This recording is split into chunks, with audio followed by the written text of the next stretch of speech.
Inside the Birds is back. What's going on, everybody? It's Geoff Mosher, Adam Caplan. Hey, Adam, I don't know if everybody in Philadelphia, maybe you and I are the only two people in this Delaware Valley or and beyond that realizes this, but the Eagles are playing the Chicago Bears on Sunday at Soldier Field. If you kind of listen to all the discussion going on, you would think that maybe the calendar got like reversed fast forwarded 1 week ahead, but the Eagles are playing the Bears. And I don't know, I'm like excited about sort of this Justin Fields. It's the first time we're going to see him. And I'm not trying to look too far ahead. I'm like Belichick, man. I'm just on to Chicago here. I wonder, okay, so looking ahead, it's funny you bring that up because I've been thinking about that this week. The Eagles are so good and they don't blow games. They're just really good. Like the Chiefs almost blew it against Denver. They were up 27-0. We'll get into the matchups, but you just mentioned Justin Fields. He's so dynamic running the football. I mean, if you think Hurts is good, Josh Allen and some other running quarterbacks, that's I get that. They're pretty good. This kid is so electric for as big as he is. He's 6'4", 225 or so. Again, I'm not saying like this game should be very competitive, but they've had some games. In fact, they smoked the Patriots in New England. That was actually their last win 9 games ago, So yeah, I was going to say that seems like an eternity away. But I know it seems like last year, right? We're almost the end of the year, but no, you're right. Like the Micah Parsons stuff. Okay, we're not a. This is not talk radio. We don't get into that stuff usually. That's for other people to get into. I was asked in 2 interviews this week about it. I'm like, he shouldn't have said anything, but he didn't really say anything. Like it wasn't like defamatory. Is it the team? Is it whatever phrase he wanted to use? Okay, you want to use it as board material 1 week in advance. I mean, you don't want to start thinking about it though. On your point, if you're the Eagles though, but to bring it back to my point, they do such a great job. The head coach, starting with him, eliminating distractions. I just don't think that they could be derailed. This is, in fact, Andy Reid's teams had issues with looking ahead. I know it's subjective, but they had some times where they'd play bad teams. And the next week they play a good team, or maybe the game really meant a lot and they weren't ready, whatever the case may be. I can't see that for this team. No, not at all. This team has been laser focused, and they were all week as they were asked a lot of those Micah Parsons questions. My general thought was that you must be a pretty good team if your opponents can't figure out if it's your quarterback or your scheme that's better. So that must mean you're pretty darn good, because it just means they're not figuring out anything. So obviously we know the Eagles are good, 12-1. We know the Chicago Bears are 3-10, but Justin Fields is a player that I was excited about coming out of college. I love the tools. I know he had a rough first year, and the record itself doesn't look great, but they've obviously done some things differently since the first 5 weeks of the season with him and how they use him offensively that we'll get into. Some interesting stats that have resulted. And I kind of root for, everything. So I hope he becomes a good quarterback in this league. I think the NFC is going to need some more quarterback firepower over the next few years, other than just Jalen Hurts. I mean, you look at it right now, and it's all the other good quarterbacks here in the AFC. The NFC needs some star power at that position. Well, right now, if you look at the NFC, we're not that we're ranking quarterbacks here, but if you really looked at the rest of the NFC, you're right. Dak is not having a good year. He's not played well since he came back from his injury. Washington, not a bad year. He's just playing okay. Yeah. Greg said, although he has turned the ball over lately, so you can say that. Yeah, he said he's actually not playing well. So that's disappointing. Washington, they don't know who their future quarterback is. The Giants, Jones is better than he had been. Gino's been amazing. Gino Smith's been amazing. Gino's been good. Yeah, Gino's been good. Nowhere. Goff's had a great year. He's most improved player. If you want to. I know the AP doesn't do that. I mean, comeback player of the year, Goff. Okay, Goff could get that. Rodgers is having a down year. You're right, man. Gosh, you nailed this one. The NFC is terrible. Yeah, I mean, what's gone on with Atlanta and New Orleans, and they're back and forth. We'll see Desmond Ritter. See what he's made of. Yeah, it's bad. Like the fact that you're mentioning Jared Goff as one of the better stories, and I just cannot get excited about Jared. I'm not saying he's a bad quarterback. There's just nothing there for me to get. I hear maybe with Jamison Williams back, he'll start airing it out and look. He's had a very good year. Goff's had a consistent year, not very many bad games. He's played well. Yeah, he's played well. But there's always Kirk. But Kirk's another guy who puts up great numbers. But it's not like I get excited to watch Kirk Cousins. Year though. Yeah, he's not. He's down in production.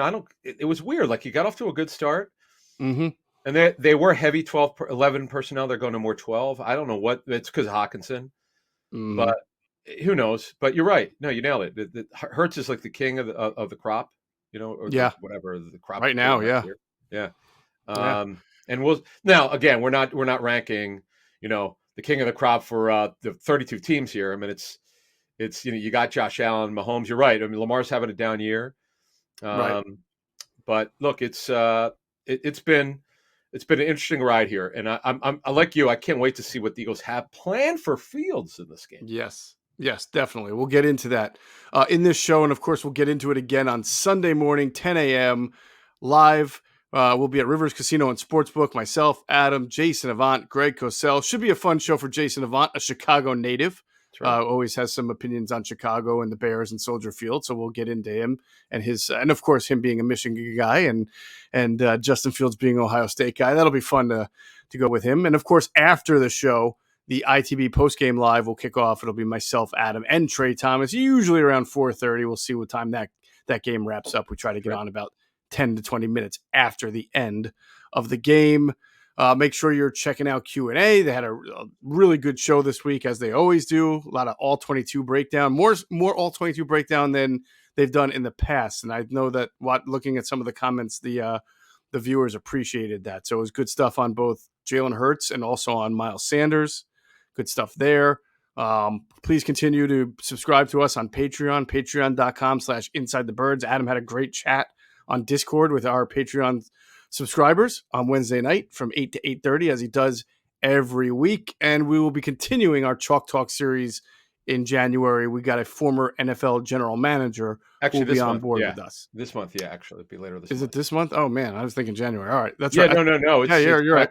what we're trying to is nail down the day that we could do this with the guy. He's got some travel challenges. In fact, a couple of these guys we've had on before, you Mhm. always have to work around their schedule, which we totally understand. So, uh, and then I think we're gonna get John D. Filippo on again.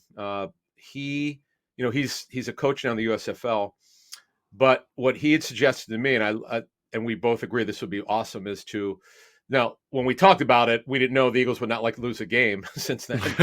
But he wanted to talk about what the ride to through the late in this regular season, the Carson injury, unfortunately, Foles taking over, and the ride through the playoffs, just to take because we went kind of like through the first half Mhm. of that 17 year, and he's got such great memories because as he and I were talking about it, and as he brought up, and you could still see it, folks. It's on our Patreon page.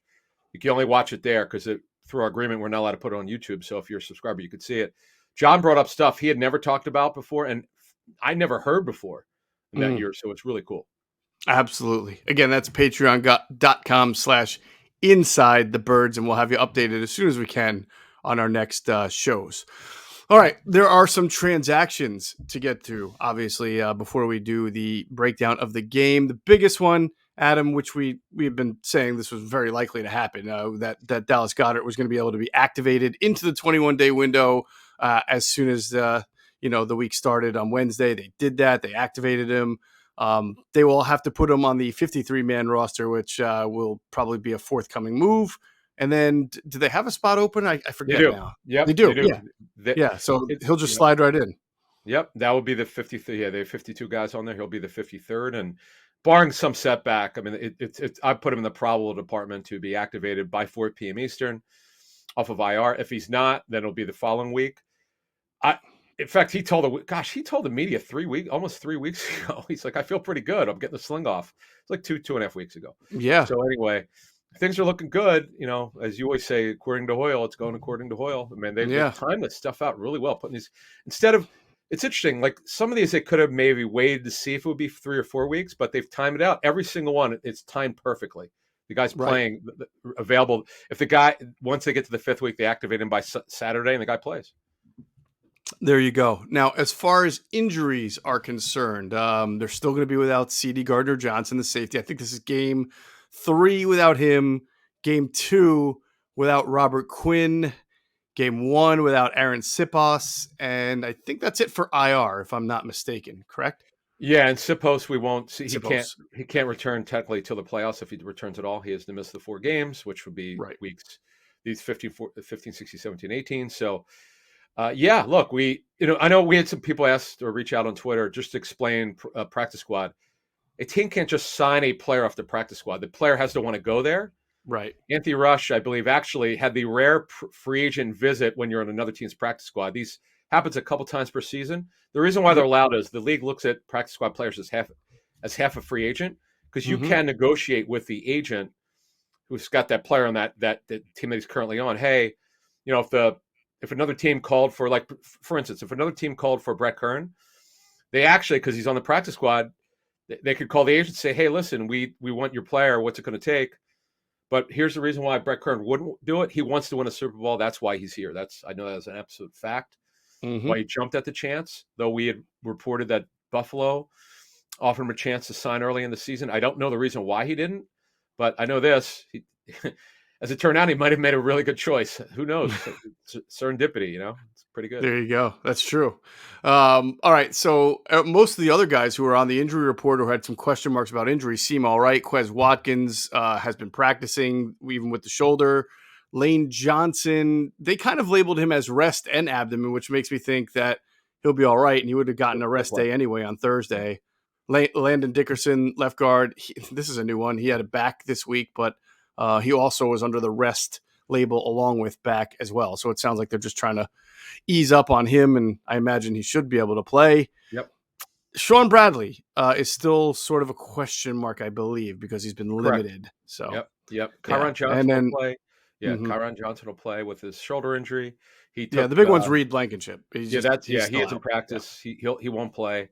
Off the injury report is Kaiser White. He actually Right. was removed prior to the week starting, so he's not listed. He had an ankle injury last week, so yeah, they're in decent shape. Other than the guys you mentioned who are on IR, they again, if Kern punts well, I see no reason why he won't be the punter for the playoffs. He said he's ready to go. He talked to me this week and he feels good. He worked out as we reported for the Cardinals, and my understanding is that workout went pretty well. So he's getting his chance. And I love the story he talked about his kids, got Jalen Hurts on his fantasy team. I love it, man. That's pretty And by funny. the way, did you see this? AJ Brown. I know some current players have some fantasy teams. I know Austin Eckler has like 6 or 7. AJ Brown said he traded away Kelsey to get himself. I mean, come on. Oh my I God. He know. traded for I himself. know. He's You on ready? his own fantasy team. Yeah. I don't know if he plays for money. I don't know what he does, but I saw it on Twitter and I retweeted it. I literally started tearing, laughing, like, oh, you can't be serious. Well, that's Wow. hysterical. I wonder if he gets really upset with himself when he drops those easy passes across. He's costing himself points. Yeah, and Kelsey she's got a great matchup this week against Houston, but that's crazy. AJ, what are you doing, dude? I know you want to have yourself on your team, but Crazy. anyway, that's crazy. All right, let's talk about the Bears because they've got a lot. I mean, first of all, they have a ton of guys on injured reserve who aren't going to play in this game that are good players. Running back Khalil Herbert being one. Although, wait, is he in? He's on He's into IR. the No, practice window, right? He started working back. He just started practicing. He may not. They don't know if he's going to be available this week. So here are the guys on IR. Let's start with that. I'll Okay. do this one. Herbert has got a hip. Khalil Herbert, who was so good before he got hurt, he wasn't going to take Montgomery's job, but he'd been pushing Montgomery. He had a clearly defined role as a changeup. He's got a hip injury. Darnell Mooney will not return this season. He had ankle surgery. Eddie Jackson, unfortunately, will not return. He had foot surgery. So they'll be back next year. Yeah, two good players right there. I know, that's big. Mooney's their best deep threat, and they've got a bunch of tall guys. We'll get into that at receiver. So at corner, now here's where it gets interesting. They had been getting crushed at corner because of injury. Kyler Gordon should play, the rookie out of UW. Yep. He missed the last 2 games. He's been cleared, I believe. I'm sorry. He's very clear. He's very close. He needs to get final clearance. He took all his reps through Thursday. One of my favorite all-time names in the National Football League. This could be like a wrestling heel name, Kindle Vildor. That sounds like a Harry Potter name to me. Right. He's back. He took all his reps. He's a nickel corner. He's a good player. And then, can you repeat that? It's Kindle Vildor. Yes, Kindle Vildor. Yes, Kindle Vildor. I don't know why I'm laughing. I don't mean to be disrespectful. A great name. It's just kind of a funny name. Yeah. Kindle Vildor. So that's definitely a Dungeons and Dragons name. Go ahead. Pro wrestling heel. Yeah, or that. Love it. Justin Fields will play. He returned to practice on Thursday. Montgomery should be able to go. He didn't work Thursday with an illness. Chase Claypool's not worked yet with a knee injury. I still to this day do not know why they gave up a second round pick for this guy. It's way too much. Oh man, yeah, it's not like I'm rooting for the Bears, but we know that Ian Cunningham's there and Yeah. Ryan Poles, and is he always kind of like, I don't know. I always sort of root for teams that are doing that, like starting over to do some smart things. Like I said, I'm excited about Justin Fields, even though I could care less. But that was such an awful trade. It left a bad taste in my mouth, I know man. you've pretty good Steelers sources. Yeah. What was the word on you heard from on Claypool? Well, he lacks a natural position. He was an outside receiver, but to be an outside receiver, you have to really excel when at the contested catch. When you have a body like he does, you want to be a contested catch guy. You want to be a great hands guy. You want to be a reliable guy. He was not that. I mean, everybody saw that in the playoffs. Was it the playoffs last year where he sort of gets the first down and he's on his knee and putting the ball between his legs? Like He got benched in an overtime game at yeah, Minnesota. I mean, that, yeah, and Tomlin actually, it's almost like he wanted to be asked about it. He uh-huh. got asked about it in the press conference after that game, and they asked him. He goes, "Of course I did," and benched him because Yeah, he got maturity issues. yeah, He's one of these yeah, guys. You talk about his size, and I don't know. I know the great Kevin Colbert, and who like is maybe the best in NFL history drafting receivers. That was his pick. He said he identified him at Notre Dame and how much he liked him, and just never worked out. And I was just wondering what he yeah. had heard because he's been Yeah, in other. yeah, and then they tried to. I heard that the coordinator, Matt Yes. Canada, went into this year thinking because they had Deontay and they drafted George Pickens that they could sort of build a quick game offense with Claypool as the slot, like a big slot. Oh, Think Jordan okay. Matthews, but with a lot more athleticism Yeah. because, and if you go back to a couple of years ago, that's where Claypool burned Nate Gary. Remember they kind of Mm, motioned him into the slot man came coverage across. against Yeah. Gary and Yeah. one move. So because he has great natural, he's a traits guy, Claypool. He's just, they wanted him to be a little bit more of a tougher football guy and just never really happened. And I suspect now this is just me. I suspect that if the coordinator really liked getting the ball to him instead of Deontay and Pickens, it made sense then to get rid of Chase Claypool because the offense really needs to go through guys like Pickens and Deontay Johnson, not Chase Claypool. And it's crazy. Let me just check. I don't think it And as actually. you know, they had drafted a slot anyway. He just wound up getting her Calvin Oh Austin out of yeah, we love Memphis. Calvin Austin, who we loved out of Memphis. Well, Yeah. before we move on, and one crazy stat. This is hard to believe in today's NFL, but the Steelers are the only team to not have their quarterbacks throw more than one touchdown in any game this season. How the hell does that happen? Oh my God! In this day and age, What a that's terrible stat. unbelievable. Yeah, That is crazy. I know it's killing people of Deontay Johnson on their fantasy teams and Pickens. Pickens is a stud. Man, he's gonna be good. Pickens is a stud. I have Anyway, both. I am bad. yeah. But that's all right. That's one of my other team's very good. This one, the other one was the all injury You had team. one. Who didn't you have one with a great quarter? Who's your quarterback for fantasy? Well, the team that's good, I have Lamar, although he's not Okay. really playing that great. I have Lamar and Dak. I kind of alternate Oh, based on the matchup. yeah. But I have good receivers in that. But in my other one is when I had Trey Lance and Javonte Oh, Williams yeah, that was it. Yeah. You and lost. Yeah. Jameis Winston, and it got so bad. It was like an automatic. I picked up Treylon Burks, played him against the Eagles. He makes a touchdown, then he gets hurt. Everybody gets hurt. I have Ramondre Stevenson. He got hurt last week when I needed him to get a few points. I'm trying to play Oh, spoiler. he All has I an needed was ankle a few injury. points. He gets hurt. It's like ridiculous. Everybody I got hurt. Memo. This is we say in our fantasy show on Sirius that diversify your portfolio. I'm so dumb. I drafted Brees Hall and Javonte Williams in like 4 of my 7 leagues, actually 4 of 6, Mm. and it So it cost hurts me. you all around. Yeah. Yeah, you can't do that. It's a shame. I mean, Javonte would have been the guy had he not gotten hurt, and then Brees Hall was amazing. But oh well, that's fantasy. All right, let's finish off these Bears Yeah. injuries on the offensive line. Oh Larry. yeah. So okay, this is interesting. So Larry Bourne was the right tackle. Mm-hmm. He's had a knee injury. He's been out for a while. And of all people to replace him, Riley Reef, who started against the Eagles at left tackle for the championship team for the Vikings in 2017. So he's ending his career here, most likely. Well, he's close to it. I mean, he's an older guy with the Bears now. He's playing right tackle, which he's played before in his career as well. Yeah. So when we get into the matchups, they don't have a very good offensive line. Like every matchup, this is a game I want to pick the Eagles to blow this team out. I just worry about Fields, but I know they'll have a plan for him. Sure. But man, they just don't have a lot of talent. That's why they've lost 9 in a row. Oof, something like that. Yeah, they do. I think that's a fair way of saying it. They don't have that much talent, and they have some talented players, but a lot of them are hurt. You know, 9 Herbert, out of 10. Mooney, and 9 out of 10. Jackson. Yeah. They had an opportunity to have a really good secondary, and unfortunately, the Jackson injury and Brisker was hurt for a little while. I think he's back now. Correct. And then, of course, like you were saying, Kyler Gordon got hurt. I think in the end, as they go forward, they can build around what they have in the secondary there, which is kind of the Eberflus thing anyway. So they'll be good. They just need obviously to get players in. All right, Adam, remind our great listeners what VPN stands for. Oh, virtual private network. And is that something everybody could use? Yes, because you and I travel. You and I will be traveling in January and Feb. Yes, we will. And We we'll need will. one. I would even say it's something everybody needs because we always talk about the importance of online privacy. So we're very proud to partner with NordVPN. NordVPN essentially creates an encrypted tunnel for your data. It helps you protect your identity and information by hiding your IP address. It means you can go online from almost anywhere safely and securely. Gives you an extra layer of protection, sort of like a safety net. Third parties can't spy on you. Neither can your internet service provider. If you're traveling to a different country and you want to access an American website that's blocked, NordVPN can help you make sure you get access to that website without revealing your location or even your identity.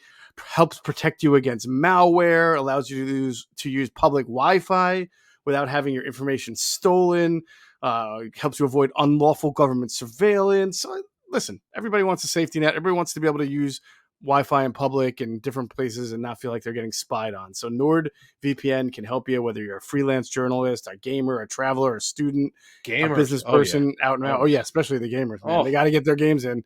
Yep. So it helps everybody. Grab your exclusive NordVPN deal by going to nordvpn.com/ITB to get a huge discount off your NordVPN plan and 4 months for free. Folks, they say you can't get anything for free, but when you listen to ITB, you can. So it's completely risk-free with Nord's 30-day money-back guarantee. I'm seriously, not just because they're our partners, holidays coming up, buy this for somebody because it's really important for you to have your identity protected, I would say. All right. Eagles, Bears. Let's talk about the Eagles offense against this Bears defense first. And as you mentioned, Adam, the Bears are I mean, they're coming in off the bye, but they've lost 6 in a row, 9 out of 10. Yeah. I mean, not good. It's crazy. They were 2-1 Good to at all. start the season. I remember who like, they beat week 1 in a rainstorm, right? Yeah, and then exactly. week 2. The Niners, Yeah. 100% right. And I remember like, Yeah. okay, maybe they're a little better. And I was like, man, I'm going to get this one wrong. Because They here's became what the happened. Bears. Yeah, here's what happened. Speaking of the Bears, here's what happened. So let's just as a setup for Fields here, just to get an idea of kind of what his season's been like.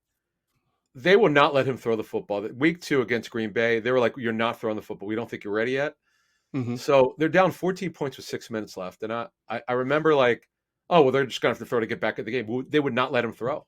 They just ran the entire series when they were trying to come back. And I was, I've never seen this before. I just was stunning, and Interesting. it was like this. In fact, he's still only thrown the ball on average for the season just over 21 times, which is an NFL low.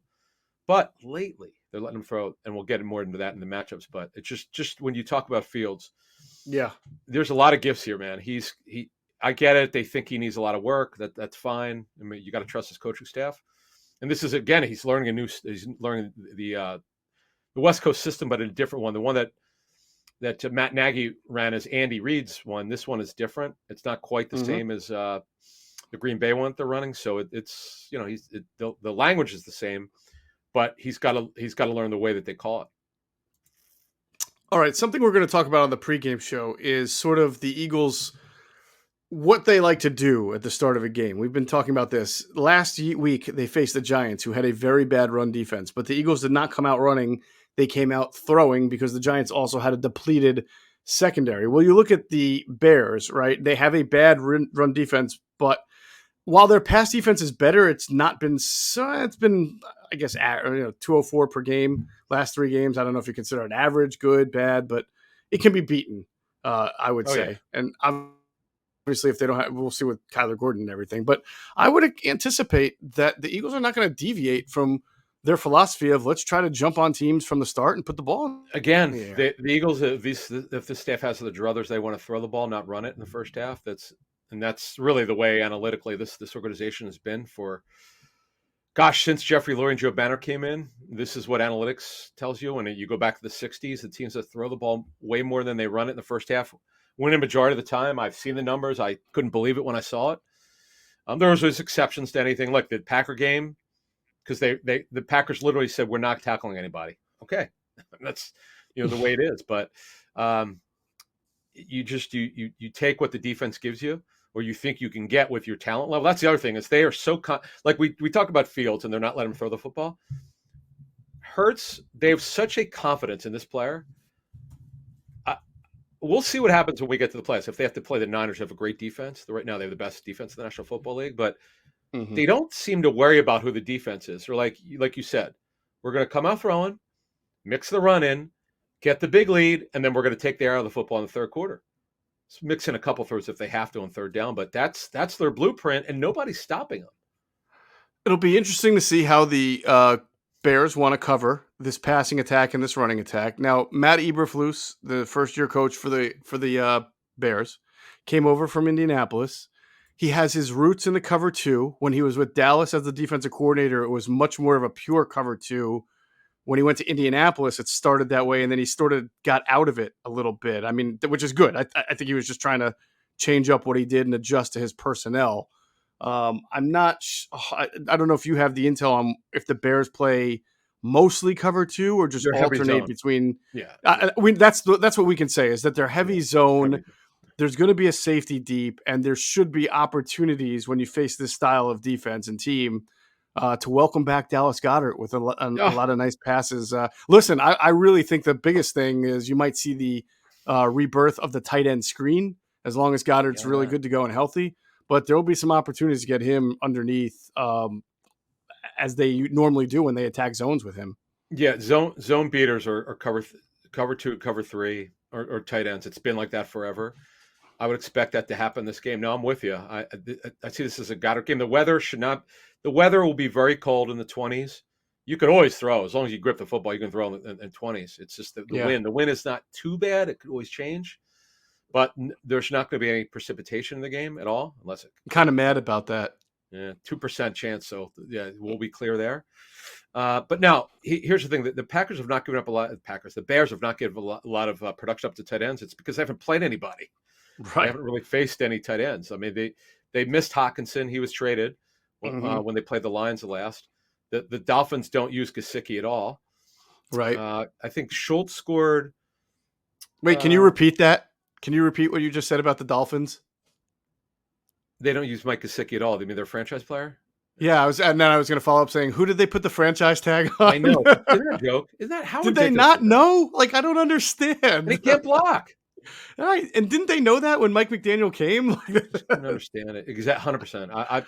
I was incredulous when they put it on. Like, what do you expect? He's a that was worse than when the Eagles did it to LJ Smith. At least LJ Smith got used a lot. Did he did he get tagged? Yeah, you don't remember LJ Smith once got tagged? No, I have no idea. I mean, I know back then it wasn't a ton of money, but geez, really? Yeah. LJ Smith? Yeah, but at least LJ caught like 40, 50 balls. Like Mike Gesicki. Wow. Like, what are they doing? But go ahead. I'm sorry. I just thought that was funny. I just don't understand. So that's why they have not given up a lot of production to tight end. So I'd be careful of assuming like this is going to happen because they haven't given up production. There's a reason for it. It's because they haven't really faced anybody. There you go. All right. So listen, I might not be shy, and when we do our pregame show on Sunday and we talk about our players to watch, could be a very good bounce back day or a comeback day for Dallas Goedert. I imagine he can be up in the 6 to 8 to maybe more target range in the passing game. The Eagles, here's what's interesting. Will the Eagles try to go up top as much as they have lately facing this defense? I think that'll be a fascinating question. We'll see how deep they want to position their safety. And Brisker's good. He is. He just came back from his concussion as well. Yeah, I'm glad you mentioned that. I forgot to mention him. So he's been cleared for sure. He's a good player, man. He is. Yeah, no doubt. Good second rounder. He's going to be. In fact, their secondary down the line is probably going to be pretty good. That's what I They was just saying. got They can build around that. Kyler Gordon. In fact, was it McDuffie? It was McDuffie the one who went to Washington with him. Yes, Trent McDuffie. Yeah, I know teams that had a higher grade on Gordon than they did McDuffie. So Agreed. Heard the same as well. They thought they so were on very your comparable, or one was better than the other. Yep. yep on your point, I don't. The Eagles won't shy away from throwing it, but it's just a matter of because it's zone defense and they'll find holes in it. By Mm-hmm. their film study, it won't be a problem. With Goedert being back, it's just pick your It's a pick your poison game. Now, Chicago's bad against the run, and there's a reason for it. They're going with a committee at D tackle. They run a 43 front, very static, very predictable. Mm-hmm. 3 veterans. Justin Jones, who came over from the Chargers. Armand Watts, who's claimed off of waivers from Minnesota. They know him there. Mike Pennell has been in the league forever. Yes, he Angelo has. Blackson. Yep, Andrew Blackson's been with a bunch of teams, so they're not like explosively athletic. They're just okay. You could, as I said, you could run on them. The Eagles will have no problem running on them. They're young at DN. Remember, when we talked about the Quinn trade, they want to take a look at Dominic Robinson as the 5th rounder, Travis Gibson, who was drafted in the 5th in 2020, Mm-hmm. and Al Qadim Muhammad was with Eberflus in Indy. So Good he's not player, a by bad, the way. I like him. Big, he's not bad. strong Yeah. lunch pail player. Yeah. No. Yeah. And then you've got the immortal Taco Charlton, a bust for the Cowboys. So they just don't have any talent up front, man. No. So this is why I think Ryan the talent. Eagles will be able to block this front up. They should be able to block this front up with zero issues. This is not a heavy blitzing team, as you just mentioned, a lot of zone. So I do think the Eagles will come out throwing in this game. I don't think they will come out throwing deep. I think they will come out quick game, RPO in full Correct. effect, mixing the run and pass. They might hurry it up and just I can see them playing a very ball control style of offense against this Bears team that's probably going to have a lot of trouble stopping them in what they do, more so than an explosive type of offense like we saw last week. So I wouldn't pencil in like 30 and 40-yard touchdown bombs Sure, unless it's but they'll like take run the after shot. the They'll take catch. shots every game. But I Oh hear yeah, you. sure. Against zone, they have to figure out they got to figure out how to attack it. But yeah, I would expect Sanders if you have him for fantasy. I know he's been obviously unbelievable, having a Mm-hmm. franchise type season. Love him against this front. And now the linebacker group, Jack Sanborn's a guy that I know Cosell said I was talking to Greg the other day and he loves him from Big fan Wisconsin. of his, yes. Yeah, number 57. Very beatable though overall. Nick Morrow's there. Matt Adams is another guy that Eberflus coached in Indy. Alan Williams, by the way, is his D coordinator. He was with him in Indy. They're just not very good. They have to kind of rebuild their linebacker core. This front 7, no wonder they're so bad. I mean, remember now they traded Roquan Smith. Mm-hmm. Sanborn's starting for him, and Yep. they're just not good enough. I mean, No. Sanborn's had a ton of tackles, but they just lack talent in the front set. In fact, their talent is really in the secondary. It is. It absolutely. It's a good building block secondary. They get some front 7 guys in there, which I'm sure they will. With Ryan Poles coming over from Kansas City, he knows that. Sure. Ian Cunningham from the Eagles as his assistant, and I'm sure they'll load up on that. The matchup to watch for me, if you're like into the game within the game, is AJ Brown against Jalen Johnson. Jalen Johnson's a good cornerback for the Bears. He had a really nice rookie year. He gets hurt a little bit. I don't know if he's been hurt this year, but I know his reputation is every once in a while he's going to get banged up. But he's a tough physical corner.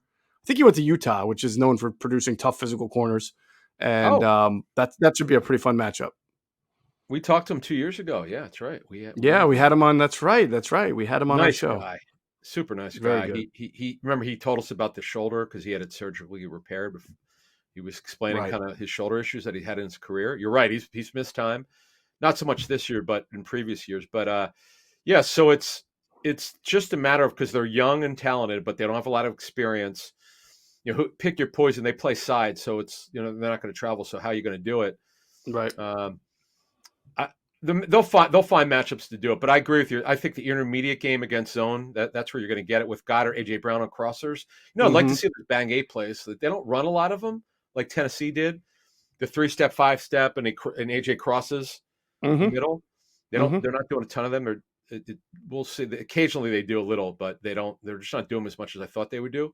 Mm-hmm. But overall here, yeah, I would agree with your assessment. This will be a good, hey, let's take what they give us, kind of defense to face. Again, Chicago's a terrible pass rush. The Eagles will have no problem. They don't blitz a lot. This is a very static defense. They should have no trouble. The weather should not be a determining factor whether they could throw unless the wind changes. So, again, you could throw in cold weather. It's just a matter of, okay, what are they going to be able to get done? And again, you can run the football. They don't stop the run as we were just outlining. Mm-hmm. Their numbers, yeah, their numbers 161 over the last three, 146 for the season.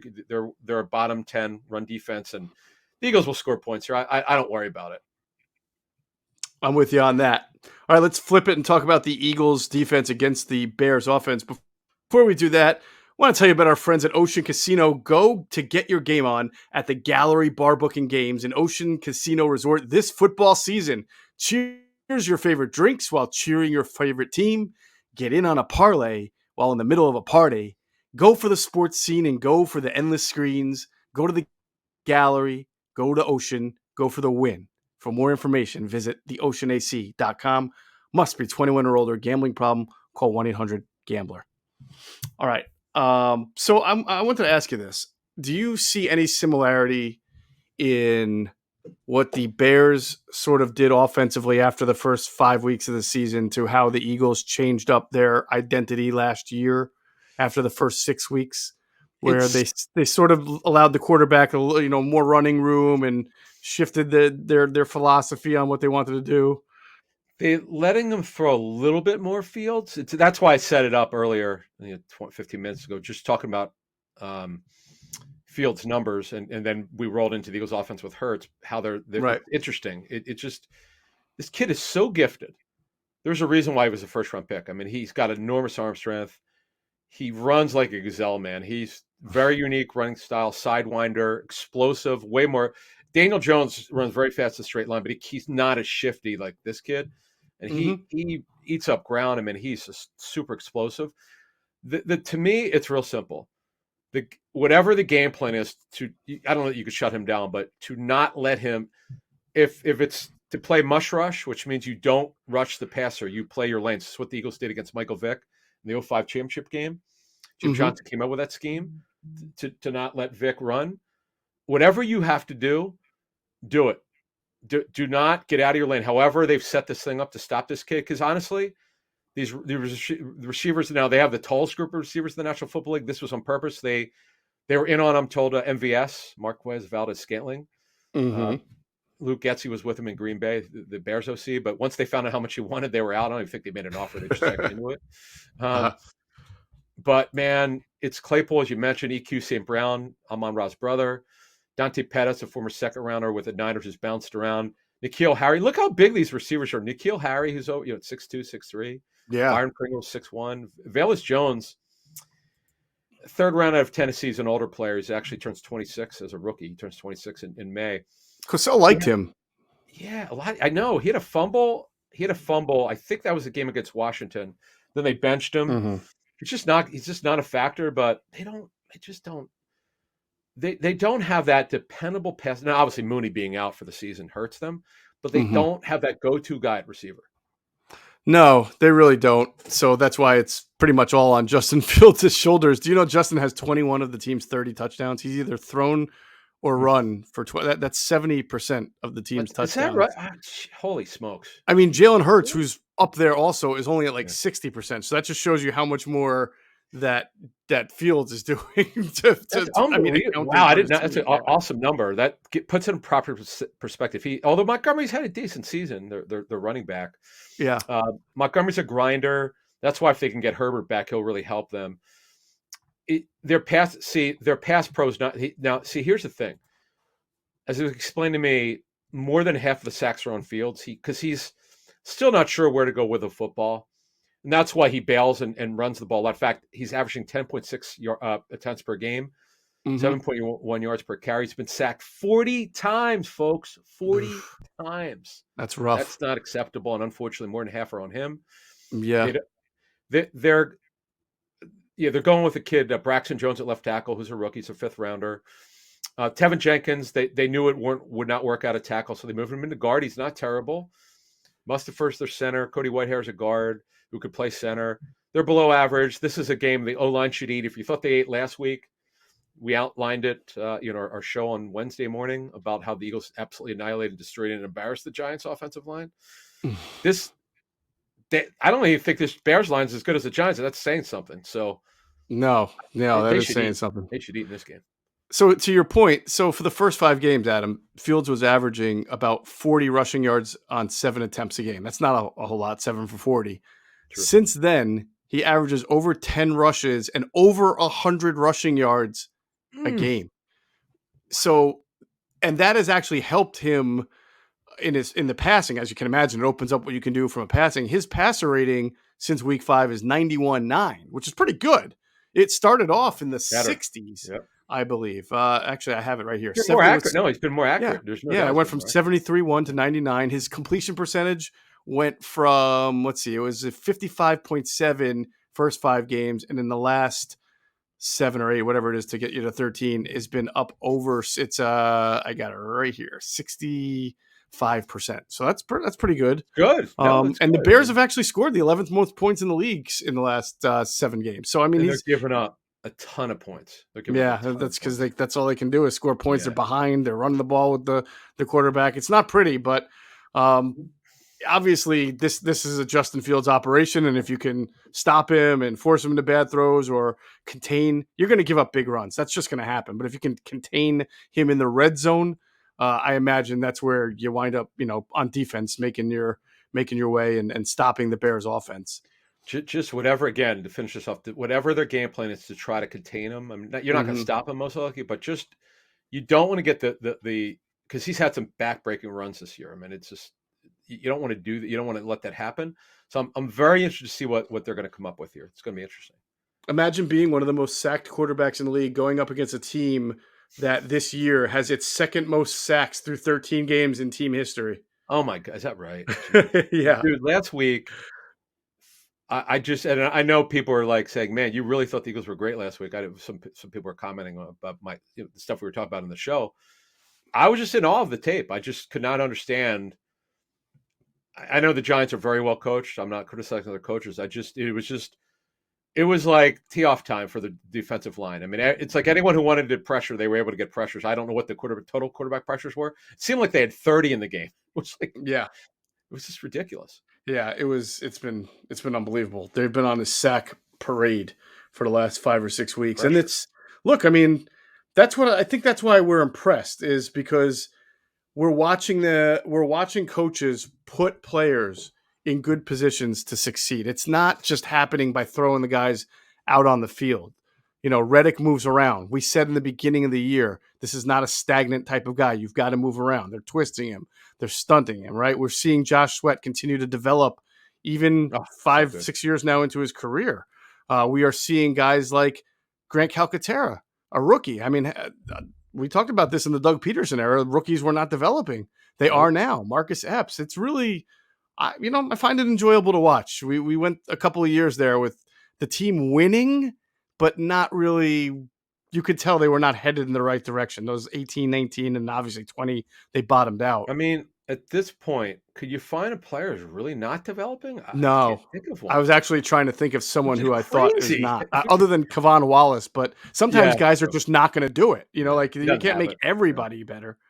Right. Yeah. No. So that's been been fun about this team, and I'm just trying to think if there's anything else we need to discuss. Honestly, from a Bears offense standpoint. Montgomery's a good running back, but they just don't have.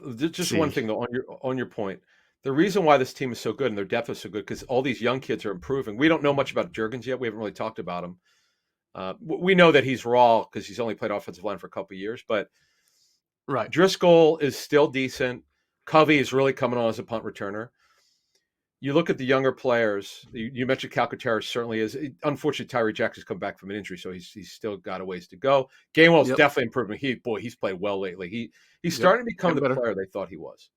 Yeah, by the way, I agree. Jordan Davis got an injury. Milton Williams is still good. He's improving. Patrick Johnson's getting better. Dean, he's a rookie, so you have to kind of wait. We don't know anything about Josh Jobe. Josiah Scott has shown some improvement. You mentioned Epps, obviously.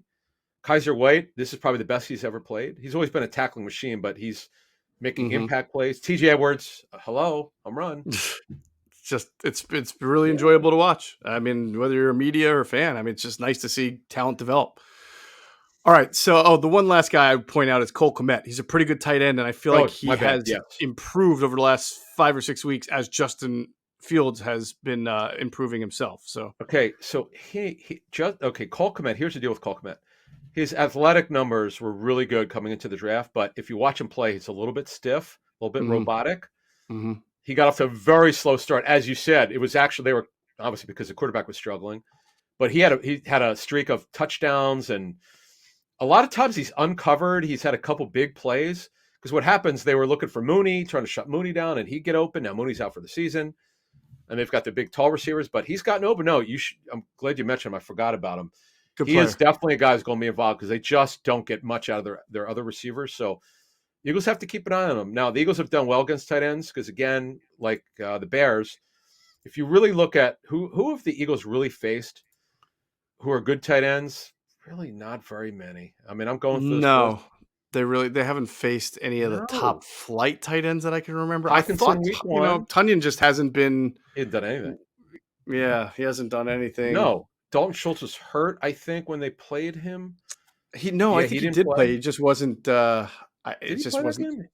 Oh no, you're right. You're right. He did not. Because Hendershot was in there. Yeah. I love that name. Oh, Peyton Hendershot. Yeah. But that's just trying to go through the. Yeah, no, you're right. Not too many good tight ends. Ingram on the Jaguars, and no, that's it. But yeah, Cole Kmet, by the way, that name reminds me of like the kind of guy who you would see on what was that show on ESPN like back in the early days, the World's Strongest Man contest. Oh yeah, take kegs and throw them over a wall. Like Cole Kmet sounds like someone from Estonia who's like got the big beard and would just take a keg and throw it over a wall in the. What was that guy's name? From Sweden. It's so funny you mentioned that because Magnus Vermagnusson. You got it. Yeah, you got it. Yeah, that was Magnus something. Yeah, that sounds like you got it. You're reading my mind. For those of you who are old enough, I guess you have to be over 40 like Geoff and I. There was the World's Strongest Man. What was it on ESPN? ABC, then ESPN, right? That's literally all ESPN was before they started getting into like broadcasting all games. It was college basketball. It was World's Strongest Man, and during the day it was like Brooke Burke workout videos. Remember? Brooke Burke. Oh gosh, yeah. It was like infomercial workout videos. and then if you might remember Ken Patera, the wrestler. Yes, he was in the World's Strongest Man in the 70s. Then became a wrestler. Yeah, no, that's you're right, man. Those were the good old days, man, of the early years of ESPN. That's right. That was it. All right, let's go to our score prediction segment. First, we're going to tell you about our friends at PHLSportsNation.com, enhancing the fans' experience with their coverage of all Philadelphia sports teams. For the fan, by the fan, that's their motto. Check them out at PHLSportsNation.com, and on Twitter, they're just at PHLSportsNation.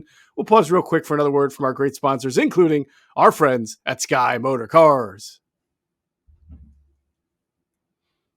And if you hop into Sky Motor Cars out there in Westchester, PA, make sure you tell them Adam and Geoff sent you. You'll get a great deal. If not, just visit them at SkyMotorCars.com. Buy your car, sell your car, get some money, sell it in. It's as Adam's saying all the time, it's the best time in your life to trade in a car. Do it at Sky Motor Cars. All right, Adam, I will go to you first. What is your score prediction for the? Oh, I'm sorry, I buried the whole lead here. Right, I have to give you what the line is. I believe the line is Eagles favored by 9. And it was actually one of their higher, which is sort of surprising to me, given that Chicago is probably not expected to score a lot. But I think it was 48.5 as an over-under. I will go check that again. You know why? Sure that's what it is. Because Chicago's given up so many points. Yeah, it's one of the least talented front sevens in the NFL. It might be the least talented. They just don't have anything. You know? Gotcha. Again, they're better in the secondary. So, yeah, the Eagles should score 30. Are you surprised it's just I mean, the Eagles have had some games this year where they have been double-digit favorites, and I can't imagine why they wouldn't be against a 3-10 Chicago team that has not much talent. Oh, so you think on the road they should be like 12, 14, 13? Yeah, at least 11.5. It Am is I on the crazy? road. I, although the Eagles are like the best road team in the NFL in the last 13 That's my games. point. Yeah, You like I know? get that it's a road game. If it was if it was at the link, I would say like 14. Okay, probably 18, 19. Well, that's what I'm because saying. Usually you get 3. So Dallas that's is 17 and a half point favorite. They barely won. yeah. I don't know. Ah, you I know, just I thought that it seems a little low for me. I thought I it would would be higher. yeah, because they've lost what 9 out of the last 10. Yeah, that's fair. I still think they're going to win. I mean, I still think I they'll mean, they cover. played the Packers stink and they lost to the Packers by 9 at home. So what are the Yeah, Eagles going to do to them?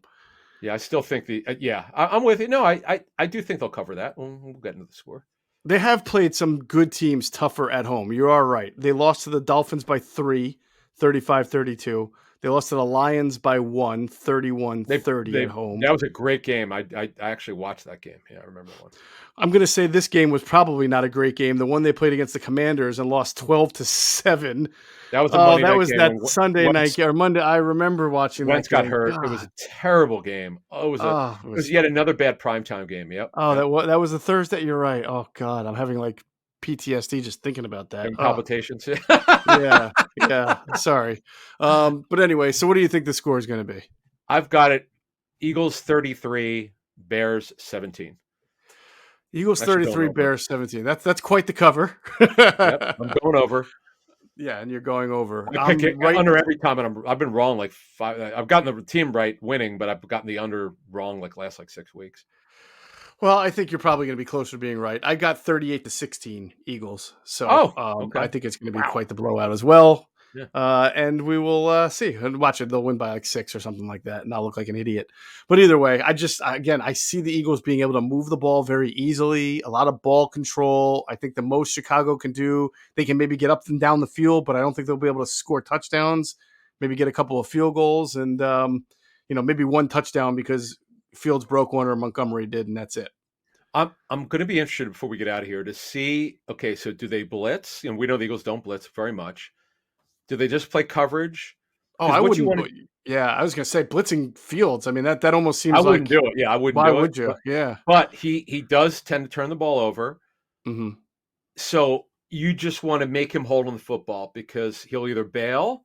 This is just based on what's happened this year. He's either going to bail, or if he doesn't bail, he'll try to get rid of it quickly. He just won't let the play develop. This has been the story of his career so far. Now, if it's protected and he's willing to hang in there, not move, that ball comes out, and that's why you were talking about his accuracy being better. That's when he's on point. You'll see him survey 1.5 read, and that ball comes out, and it's Hmm. right on the money. He's got a beautiful release. Yes, big arm, beautiful release. That's true. Oh, and also a big thing is, do the Eagles use a spy? That'll be. Yeah, I forgot. They Yeah, haven't I really thought faced too about many that quarterbacks that can run like this. because Daniel Jones is completely different as a runner. Oh So yeah, yeah. he's the most unique runner they faced this year, maybe even last year. I have to look back, but I would say they probably would. Although here's the question: is there anyone who can move, who moves that well? Maybe Kaiser. Maybe. Maybe yeah. I would say maybe Kaiser White. We'll see. Yep. All right, we'll talk about that also on the pregame show. We'll get Jason Vaughn's opinion and Greg Cosell's opinion on how teams have been Sure. defending the Bears over this stretch where Justin Fields is running wild. All right, that's going to do it for this edition of Inside the Birds, the leading podcast in Eagles Intel. As always, we thank you for flying with us inside the birds.